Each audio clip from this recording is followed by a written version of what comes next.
Labdien! Cik bieži tu esi aizdomājies par to, vai tev būtu jāmaksā PVN vai nebūtu jāmaksā?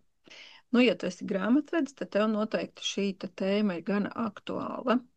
Tāpēc šis būs neliels ieskats, kā pie mums biznesa kompleksā, tālmācībā, jūs varat apgūt dažādas tēmas, tā skaitā tēmu par PVN.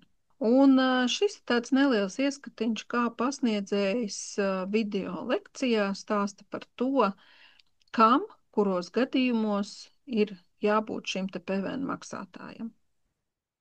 Tad, ja mēs runājam par personām, kuras maksā, nu tā tad ne tikai juridiskās, bet arī privātu personas, tad, nu, protams, kad mēs maksājam, ja mēs veicam preču piegādes un sniedzam pakalpojumus Latvijā, un arī, ja mēs saņemam avansa maksājumus, ja mēs esam reģistrēti nodokļu maksātāji, ja, tad, protams, ka mums tas ir jāmaksā. Ja mēs veicam preču iegādes no Eiropas Savienības, jā, nu mēs teorētiski varbūt ne fiziski maksājam, bet mēs viņu deklarējam un ne jau vienmēr iegādājoties preces, varbūt tās mums ir arī pilnais reversais, par to mēs parunāsim mazliet vēlāk.